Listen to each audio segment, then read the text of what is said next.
रियूल number 9 में पढ़ंदासीं त कुछ नाउन अहिड़ा थींदा आहिनि जंहिंजो सिंगुलर ऐं प्लूरल साॻियो हूंदो आहे। मतिलबु उन्हनि जो प्लूरल ठाहिण लाइ असांखे नई एस लॻाइण जी ज़रूरत आहे, नई वरी ई एस लॻाइण जी ज़रूरत आहे।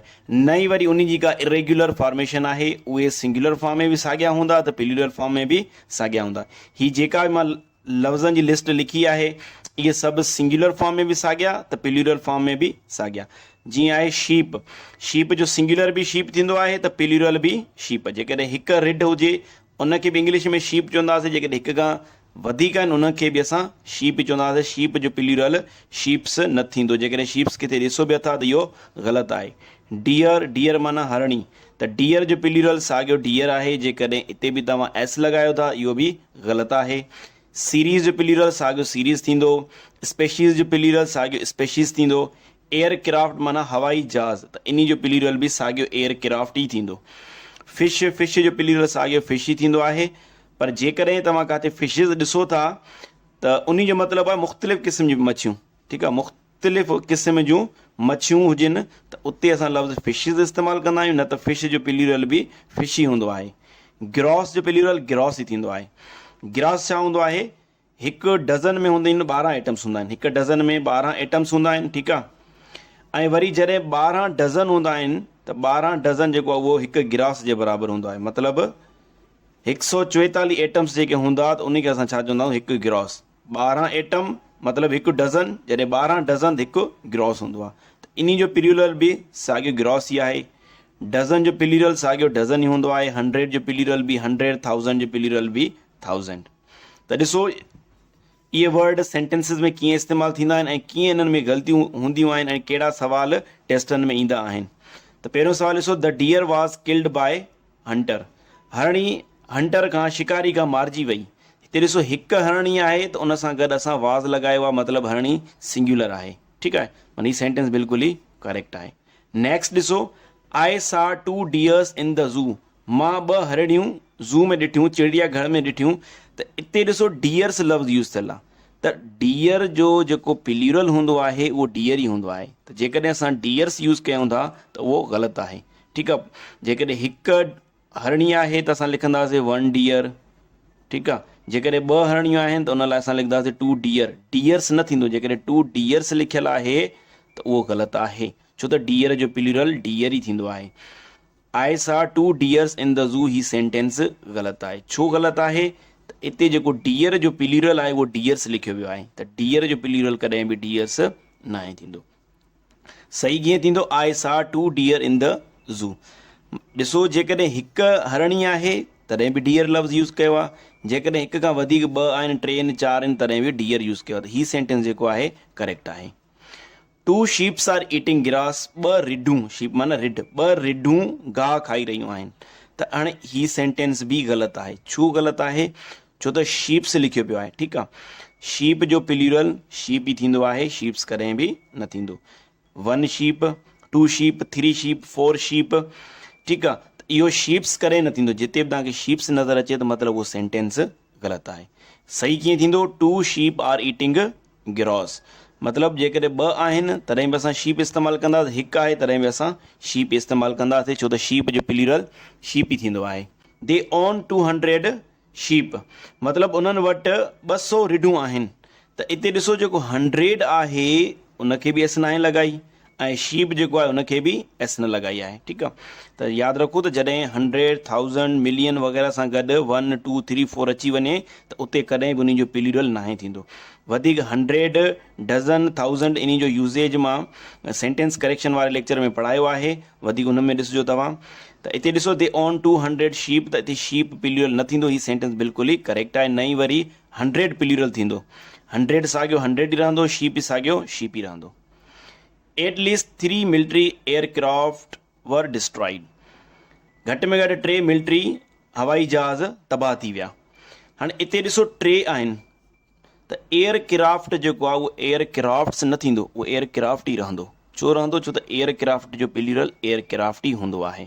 त हीअ जेका लिस्ट आहे इहा सॼी यादि रखी छॾियो। अक्सर सवाल इन्हनि मां ई ईंदा आहिनि त किथे डियर जो जेको आहे प्लूरल डियर्स यूज़ थियल हूंदो आहे, शीप्स यूज़ थियल हूंदो आहे या एयरक्राफ्ट्स यूज़ थियल हूंदो आहे, ऐं उन्हनि मां जेका आहे मिस्टेक डिटेक्ट करणी हूंदी आहे त जेकॾहिं अहिड़ा रूल पढ़ियल न हूंदा आहिनि त ईअं लॻंदो आहे त सेंटेंस बिल्कुलु ई सही आहे।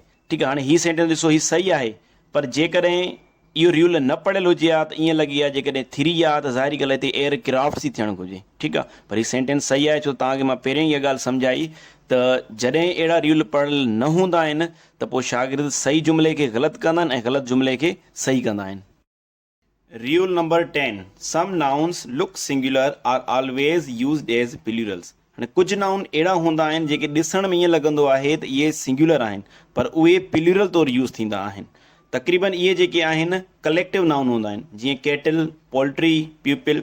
हाणे इहे केटल जेको आहे ॾिसण में ईअं लॻे थो इहो सिंगुलर आहे ऐं इन जो जेको प्लूरल आहे उहो केटल्स थियणु खपे, बिल्कुलु ई न। ठीकु आहे, इहो केटल जेको आहे इहो केटल ई हूंदो आहे, पर इहो प्लूरल तौरु यूज़ थींदो आहे। ऐं पोल्ट्री बि जेको आहे इहो बि प्लूरल आहे, प्यूपिल जेको आहे इहो बि प्लूरल आहे। कीअं? मिसाल में ॾिसो, दीज पोल्ट्रीज़ आर माइन, छो त पोल्ट्री लफ़्ज़ जेको आहे उहो पाण ई प्लूरल आहे त उनजो वधीक पोल्ट्रीज़ जेको आहे न थींदो, त हीअ सेंटेंस ग़लति आहे। सही छा थींदो? दीज पोल्ट्री आर माइन। त ॾिसो न, पोल्ट्री खे ॾिसी करे अक्सर शागिर्द ईअं सम्झंदा लफ़्ज़ पोल्ट्री जेको आहे उहो सिंगुलर लॻे थो, त माना हिते इज़ अचणु खपे। इज़ न ईंदो, छो त हीअ जेको पोल्ट्री आहे इहो प्लूरल तौरु यूज़ थींदो आहे। ठीकु आहे, पोल्ट्री जो मतिलबु आहे त पोल्ट्री में कुकड़ियूं, बदकूं वग़ैरह अची वञनि थियूं। ठीकु आहे, ॿिए नंबर ते ॾिसो, the kettle is ग्रेज़िंग in the field. हाणे ॾिसण सां इहो जुमिलो बि सही लॻे थो, लॻे ईअं थो त केटल जेको आहे सिंगुलर नाउन आहे, पर ॾिसण सां सिंगुलर लॻे थो, पर इहो प्लूरल तौरु यूज़ थींदो आहे, छो त केटल में गऊं, मेहूं वग़ैरह अची वञनि थियूं पयूं, त इहो जेको आहे कलेक्टिव नाउन आहे ऐं इहो जेको आहे प्लूरल तौरु यूज़ थींदो। त केटल इज़ न ईंदो हिते, जेकॾहिं इज़ ॾियो था त इहो ग़लति आहे, हीअ सेंटेंस ग़लति आहे। सही छा थींदो? The kettle R ग्रेज़िंग in the field, छो त केटल लफ़्ज़ भले तव्हां एस न मिलायो पोइ बि इहो छा आहे, इहो प्लूरल ई आहे। ठीकु आहे, पोल्ट्री लफ़्ज़ भले एस न मिलायो इहो प्लूरल ई आहे। प्यूपिल इज़ टॉकिंग, ऐं प्यूपिल खे बि भले एस न मिलायो इहो प्लूरल ई आहे, त पीपल इज़ टॉकिंग ग़लति थींदो, पीपल आर टॉकिंग, छो त पीपल जेको आहे उहो ख़ुदि प्लूरल आहे, कंहिंजो पर्सन जो प्लूरल आहे, त पीपल इज़ टॉकिंग न थींदो, पीपल आर टॉकिंग थींदो। त हीअ लफ़्ज़ ॾिसो, ॾिसण सां सिंगुलर लॻनि था, पर इन्हनि सां गॾु प्लूरल वर्ब ईंदो ऐं इहे प्लूरल तौरु यूज़ थींदा आहिनि।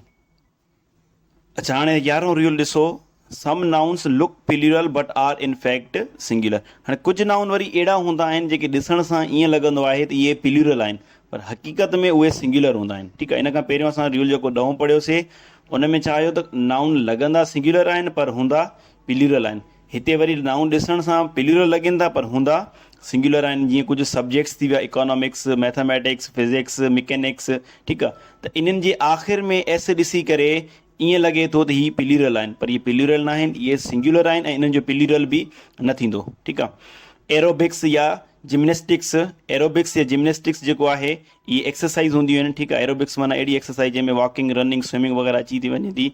ठीकु आहे, जंहिंमें ऑक्सीजन ज़्यादा मिले। ठीकु आहे, उन खां बाद में अची वियो कुझु बीमारियुनि जा नाला बि अची विया। ठीकु आहे, जीअं अची वियो मीज़ल्स। ठीकु आहे, हिते स्पेल ग़लति लिखिजी वई आहे। ठीकु आहे, मीज़ल्स जेका हिकु बीमारी आहे, उरड़ी जंहिंखे असां चवंदा आहियूं। ठीकु आहे, त इन जे आख़िर में एस ॾिसी करे ईअं लॻे थो त मीज़ल्स जेको आहे उहो प्लूरल आहे, इन जो सिंगुलर जेको आहे उहो मीज़ल थींदो।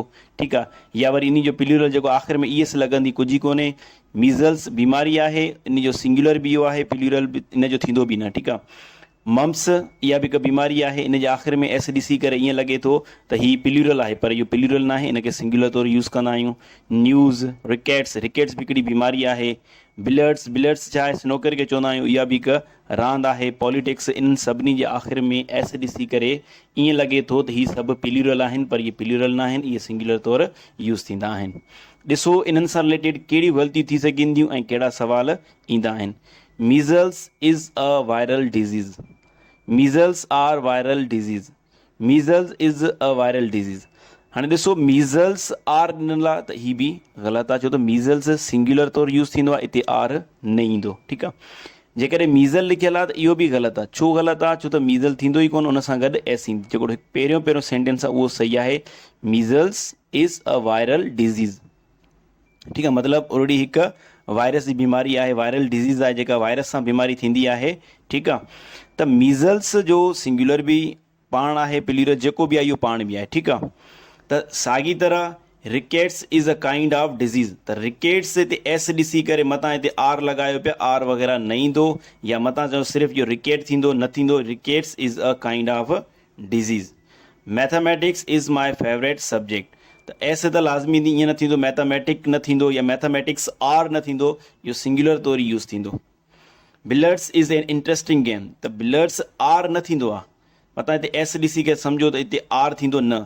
त हीअ जेके बि नाउन लिखियल आहिनि इहे सभु ॾिसण में प्लूरल आहिनि, पर इहे सिंगुलर तौरु यूज़ थींदा आहिनि।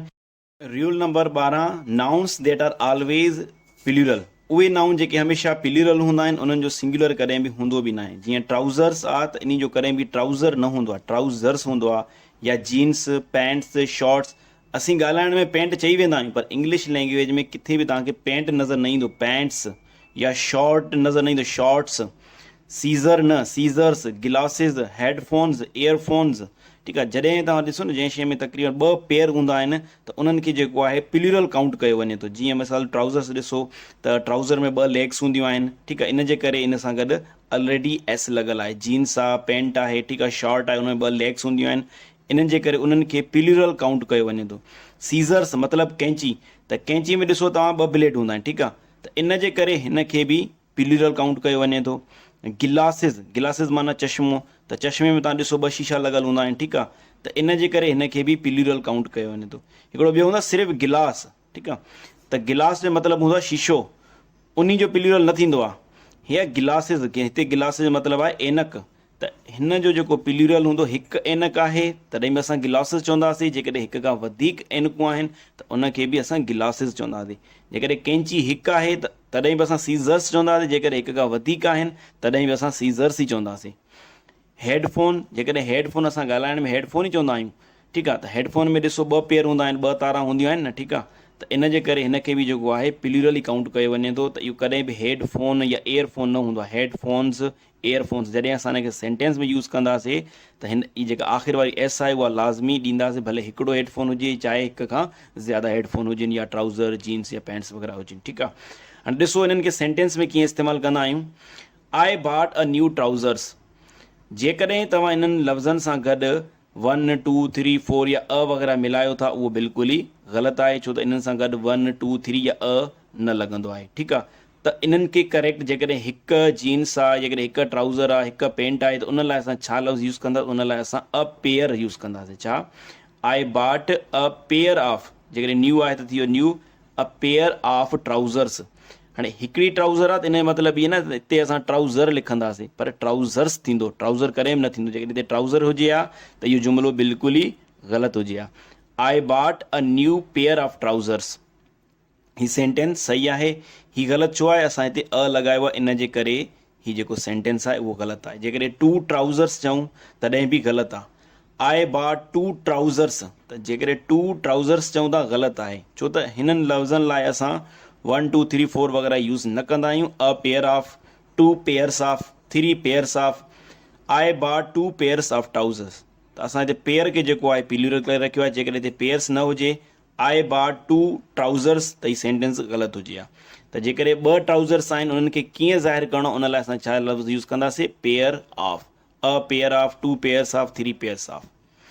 Give me a scissor. हाणे हिते ॾिसो सीज़र खे जेको आहे एस नाहे लॻाई वई, त हीउ जेको सेंटेंस आहे इहो ग़लति आहे। वरी चए थो गिव मी 2 सीज़र्स, त वरी जेकॾहिं 2 इन सां गॾु लॻायो आहे तॾहिं बि ग़लति आहे, छो त इहे शयूं पेयर में हूंदियूं आहिनि, इन जे करे इन्हनि सां पेयर लफ़्ज़ लाज़मी यूज़ थींदो। Give me a pair of scissor, जेकॾहिं हिते सीज़र चऊं था तॾहिं बि ग़लति हूंदो, सीज़र्स थींदो। Give me a pair of scissors, जेकॾहिं चऊं था give me a pair of scissor, त जुमिलो ग़लति आहे, छो त इहे लफ़्ज़ हमेशह प्लूरल फॉर्म में यूज़ थींदा आहिनि। I have 2 pairs of earphones, ठीकु आहे, हीउ सेंटेंस बि सही आहे। जेकॾहिं मां चवां आई हैव 2 एयरफोन्स, त जुमिलो ग़लति आहे। आई हैव 2 गिलासिस, सेंटेंस ग़लति आहे। I have 2 pair of glasses, जेकॾहिं हिकिड़ो बि चश्मो आहे, हिकिड़ी ऐनक आहे, तॾहिं बि असां चवंदासीं I have 1 pair of glasses, त उते बि गिलासिस यूज़ थींदो, गिलास न थींदो, ठीकु आहे। गिलास मतिलबु हूंदो आहे शीशो या गिलास पीअण जंहिंमें पाणी पीअंदा उहा गिलास हूंदी आहे, ठीकु आहे। त हिते जेको गिलासिस जो मतिलबु आहे चश्मो, ठीकु आहे, त हिकु आहे तॾहिं बि गिलासिस, 2 आहिनि तॾहिं बि glasses. Rule number 13 compound noun. जॾहिं कंपाउंड नाउन हुजे मतिलबु जॾहिं ॿ या ॿिनि खां वधीक वर्ड मिली करे हिकिड़ो नाउन ठहे त उनखे असां कंपाउंड नाउन चवंदा आहियूं, ठीकु आहे। त उन जो प्लूरल ठाहिण लाइ जेको मेन वर्ड हूंदो असां सिर्फ़ु उन सां गॾु एस लॻाईंदासीं, सॼनि सां न, ठीकु आहे। हाणे हिते ॾिसो सन इन लॉ, ठीकु आहे। त हाणे सन इन लॉ में जेको मेन वर्ड आहे उहो आहे सन, त असां जेका एस लॻाईंदासीं उहा लॻाईंदासीं सन सां गॾु लॻाईंदासीं सन्स इन लॉ, ठीकु आहे। हिते सन इन लॉज न थींदो, सन्स इन लॉ। त मेन वर्ड जेको आहे सन आहे त एस जेका आहे उहा सन सां गॾु लॻाईंदासीं, ठीकु आहे। डॉटर इन लॉ मतिलबु नुंहुं, ठीकु आहे। त हाणे इन जो प्लूरल ठाहिण लाइ डॉटर इन लॉज न थींदो, डॉटर्स इन लॉ थींदो, छो त मेन वर्ड जेको आहे उहो डॉटर आहे, ठीकु आहे। त इन जो प्लूरल थींदो डॉटर्स इन लॉ। जेकॾहिं डॉटर इन लॉज चओ था त उहो ग़लति आहे। मेन ऑफ वॉर, ठीकु आहे, मतिलबु जंगी जहाज़। त हिते जेको मेन आहे उहो ख़ासि लफ़्ज़ आहे, प्रिंसिपल वर्ड आहे, ठीकु आहे। त हिते मेन जो प्लूरल थींदो MEN, मैन ऑफ वॉर, ठीकु आहे। स्टेप सन्स, स्टेप सन, त इन जो स्टेप्स सन न थींदो, स्टेप सन्स, छो त सन जेको आहे उहो मेन वर्ड आहे, त step sons. Commander in chief, त हिते जेको कमांडर आहे उहो मेन वर्ड आहे, त इन जो प्लूरल जेको थींदो उहो थींदो कमांडर्स इन चीफ, सिर्फ़ु कमांडर सां गॾु एस लॻाईंदव, ठीकु आहे। बाक़ी स्पूनफुल ऐं हैंडफुल जेके आहिनि इहे कंपाउंड नाउन आहिनि, इन्हनि खे हिकिड़ो ई लफ़्ज़ ॻणियो वेंदो आहे, ठीकु आहे। त इन करे स्पूनफुल जो जेको प्लूरल थींदो उहो स्पून्स फुल न थींदो, स्पूनफुल्स या हैंडफुल्स, ठीकु आहे। इन्हनि खे जेको आहे कंपाउंड लफ़्ज़ न काउंट कयो, ठीकु आहे। स्पूनफुल हिकिड़ो ई लफ़्ज़ काउंट थींदो आहे, ईअं न आहे त स्पून अलॻि आहे फुल अलॻि आहे, न, इन जो प्लूरल थींदो स्पूनफुल्स, इन जो थींदो हैंडफुल्स, ठीकु आहे। छो त मथियूं जेको रूल आहे उहो पढ़ी करे ही ॿ लफ़्ज़ जेके आहिनि इहे वरी कंफ्यूज़ कंदा आहिनि, त अक्सर शागिर्द ईअं सम्झंदा आहिनि त स्पूनफुल जेको आहे इहो कंपाउंड नाउन आहे, त इन जो प्लूरल जेको आहे स्पून्स फुल थियणु खपे, बिल्कुलु ग़लति आहे, या हैंड्स फुल थियणु खपे, इहो बि ग़लति आहे, ठीकु आहे। इन जे करे तव्हांखे जेके एक्सेप्शन्स हुयूं इहे बि लिखाए छॾियूं आहिनि, त स्पून फुल्स थींदो, हैंड फुल्स थींदो, ठीकु आहे। बाक़ी मथे जेके लिखाया आहिनि उन में जेको मेन वर्ड हूंदो उन सां गॾु एस लॻाइणी आहे। Thank you so much.